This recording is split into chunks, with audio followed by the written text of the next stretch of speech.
Good morning students. Next जो हम लोगों ने पढ़ा था दैट वाज वीएससीपीआर थ्योरी। और वीएससीपीआर थ्योरी से हम लोगों ने एक्स की वैल्यू निकाली थी और एक्स से हम लोगों ने कहा था एक्स अगर 2 है तो sp3 है तो sp2, और उस तरह से 5, 4, 6, 7 में sp3d, sp3d2, sp3d3 ये सारा पढ़ा। आज जो हम लोग डिस्कस करने जा रहे हैं वो मॉलिक्यूल डिस्कस कर रहे हैं अमोनिया। अमोनिया मॉलिक्यूल के अंदर जब हम लोग एक्स की वैल्यू निकालेंगे तो हम लोगों को पता है अमोनिया के अंदर जो सेंट्रल एटम है दैट इज नाइट्रोजन, और नाइट्रोजन की इलेक्ट्रॉनिक कॉन्फ़िगरेशन जो होती है that is 1s2 2s2 2p3। अब बेटा अब इसका वैलेंस शेल कौन सा है? सेकंड शेल है। और सेकंड शेल के कौन कौन से ऑर्बिटल पार्टिसिपेट कर रहे हैं? 2s और 2p। और इसी हिसाब से हम लोगों ने x की वैल्यू जब निकाली तो 4i, और 4 का मतलब ये है कि सेंट्रल एटम के साथ 4 सब्स्टिट्यूएंट्स आकर के जुड़ेंगे तो हाइब्रिडाइजेशन sp3 हो गया। फिर हम लोगों ने कहा कि sp3 के अंदर sp3 अगर हाइब्रिडाइजेशन है तो कौन कौन से ऑर्बिटल पार्टिसिपेट करते हैं?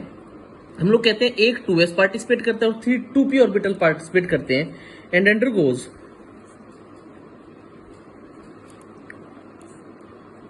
sp3 hybridisation. बोलो बेटा पढ़ाया नहीं पढ़ा? और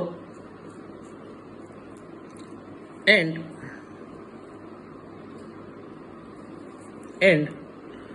out of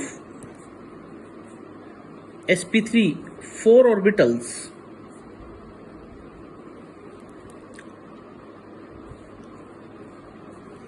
there is lone pair of electron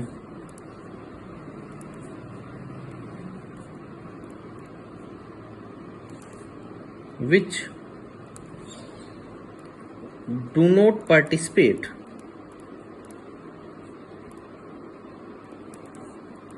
in bond formation। हम लोगों ने दो तरह के पेयर्स पढ़े थे, one was called as lone pair and another was called as bond pair. जो बॉन्डिंग में पार्टिसिपेट करे that was called as bond pair and another one which do not participate in the bonding is called as lone pair. तो हम लोग क्या कहते हैं,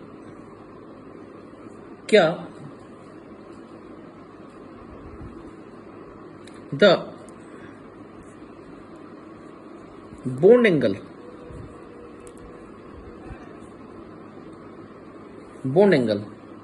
expected, क्योंकि एक्सपेक्ट कैसी शेप हम लोग एक्सपेक्ट कर रहे हैं? टेट्राहेड्रल, लेकिन लॉन पेयर की वजह से शेप होती है टेट्राहेड्रल की बजाय trigonal.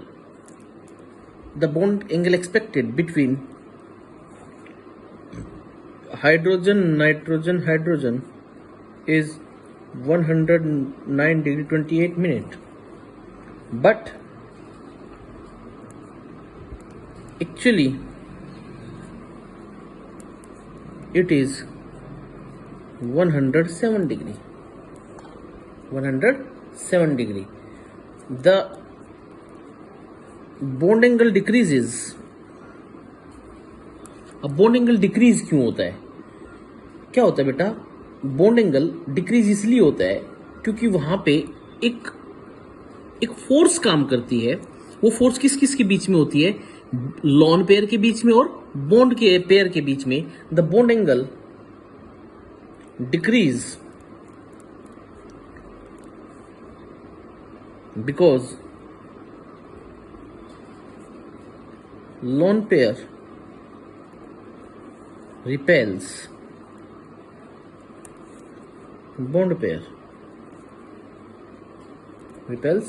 bond pair and shape is known as trigonal pyramid। कैसी? Trigonal pyramid. और शेप बन जाती है कुछ ऐसी, ये देखो।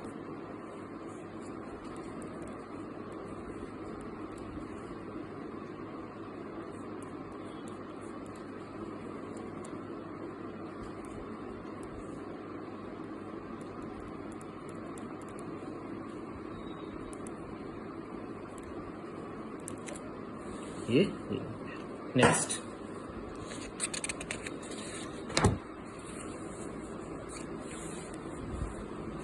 हम लोग डिस्कस करते हैं next shape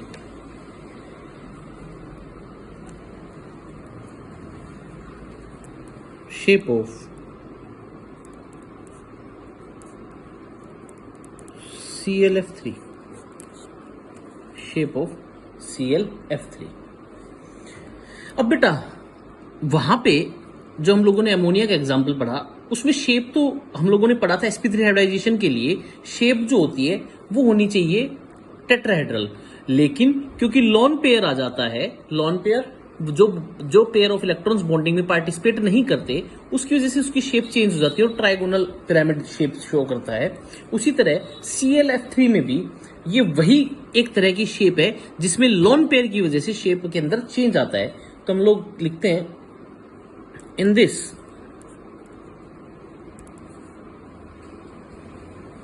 lone pair decides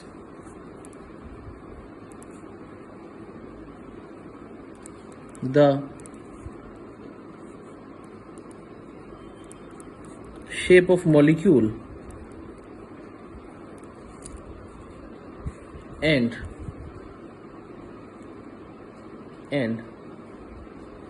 forms different arrangements,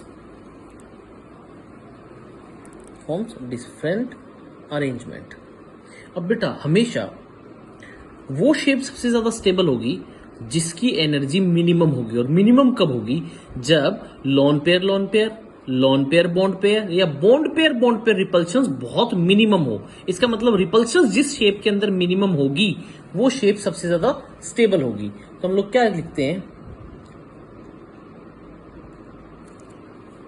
in this, अब देखो बेटा ClF3, अब मैं इसकी शेप मैं x की वैल्यू निकालूंगा नहीं, मैं सीधा बताऊंगा, तुम्हें निकालनी है। Cl सेंट्रल एटम तो इसके वैलेंस शेल में 7 इलेक्ट्रॉन, 3 मोनोवेलेंट है, 7 और 3 10, 10/2 1/2 था, हाफ VMCA फॉर्मूला यही तो था, पीछे हम लोगों ने पढ़ा है हाफ VMCA। तो यहां से इसकी x की वैल्यू आएगी 5 और 5 वैल्यू आती है तो हाइब्रिडाइजेशन हो जाती है sp3d, जबकि हिसाब से sp3d है तो इसकी शेप होनी चाहिए थी, sp3d में क्या शेप होनी चाहिए थी?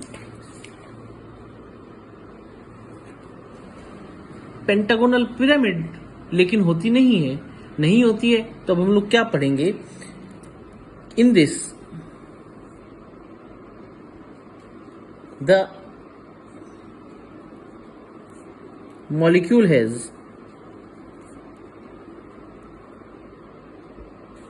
molecule has 2 lone pairs and 3 bond pairs। देखो 2 लोन पेयर क्यों? क्योंकि इसकी x की वैल्यू 5 आ रही है, इसके पास 5 साइड्स खाली हैं जिन पे कोई आकर के अटैच हो सकता है, लेकिन जुड़ने के लिए आए कितने? केवल 3, तो 3 तो बॉन्ड बना लेंगे, 3 बॉन्ड पेयर बच गए। अब 2 क्या बच गए? लोन पेयर्स, ठीक है। और इसी तरह ये 3 अरेंजमेंट शो करता है। पहली अरेंजमेंट जो होती है वो कुछ ऐसी होती है,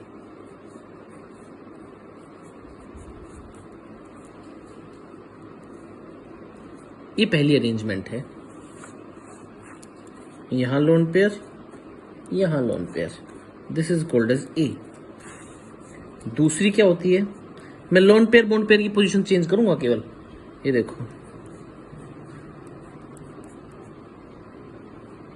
ये F यहां लोन पेयर, ये F यहां लोन पेयर और ये F। और तीसरी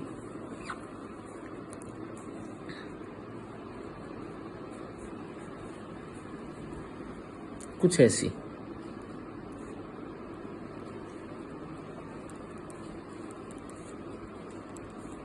A, B और C।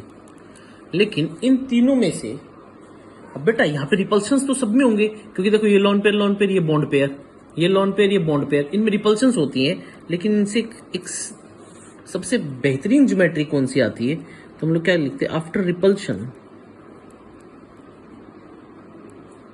by lone pairs, तो हम लोग क्या लिखते हैं, रिपल्शन बाय लोन पेयर।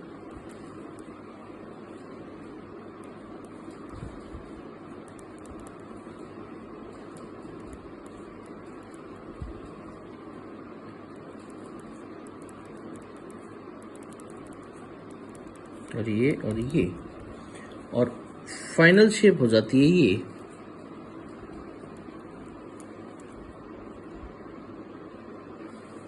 और ये फाइनल शेप हो जाती है, लेकिन जो सबसे स्टेबल होती है वो होती है ये most stable, that is T shape. तो आज की बात को तुम लोगों से पूछे ClF3 की शेप बताओ, तो that will be T shape. ठीक है, the correct structure is C structure and shows T shape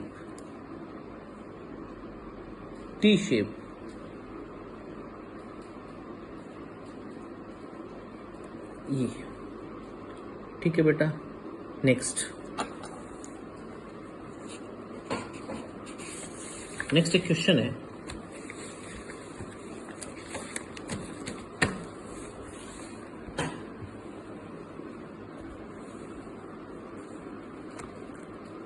question है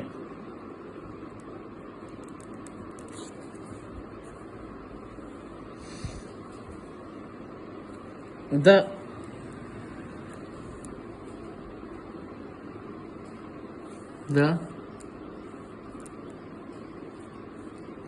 elements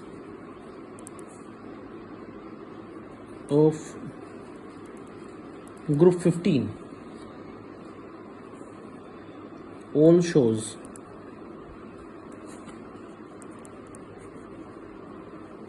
pyramid shape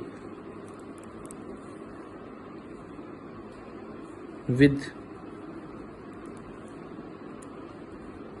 one lone pair of electron.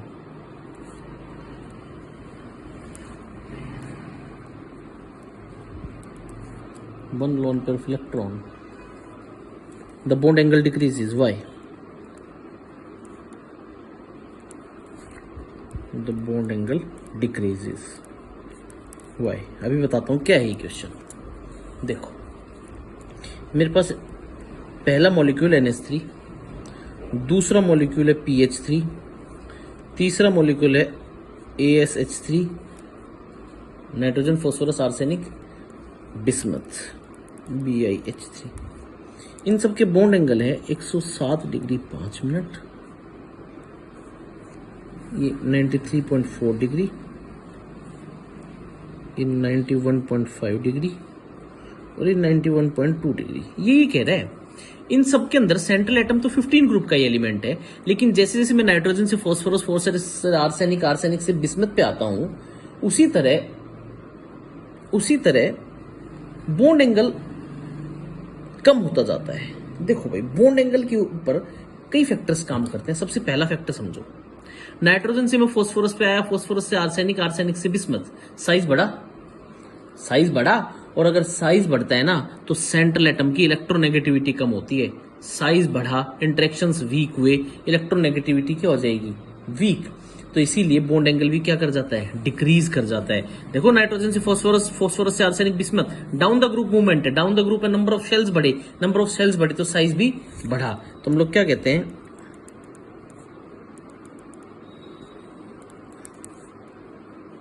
In similar molecules as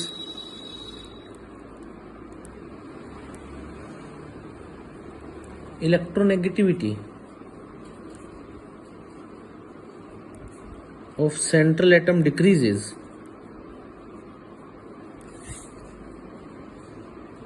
the size increases and hence bond angle decreases। बोलो बेटा, बात समझ में आई? ठीक है। एक ऐसा ही एक और होता है, सेम हैपन्स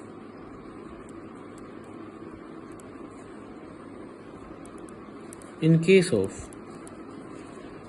देखो PF3 था, PCl3 था, PBr3 था, PI3 था, ठीक है।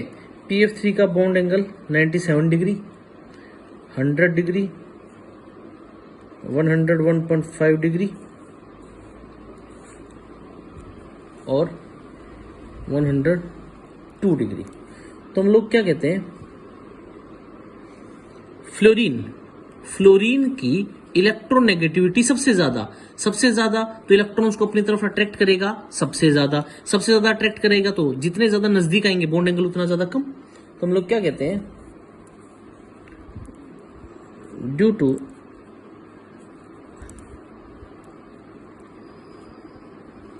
High electronegativity of fluorine, bond pair electrons are attracted more towards F and are away from central atom। क्योंकि देखो सेंट्रल एटम कौन है, फॉस्फोरस, जबकि फ्लोरीन तो फॉस्फोरस से बहुत ज्यादा electronegative. As electronegativity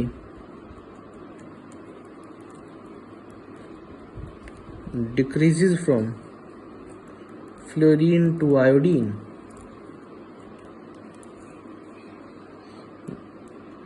hence repulsion between bond pair increases,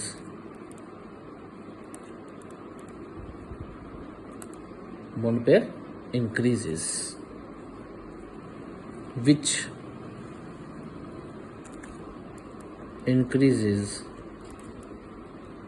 bond angle। बोलो बेटा बात समझ में आई या नहीं आई।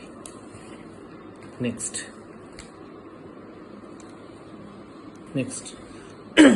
ये थे बेटा VSEPR थ्योरी।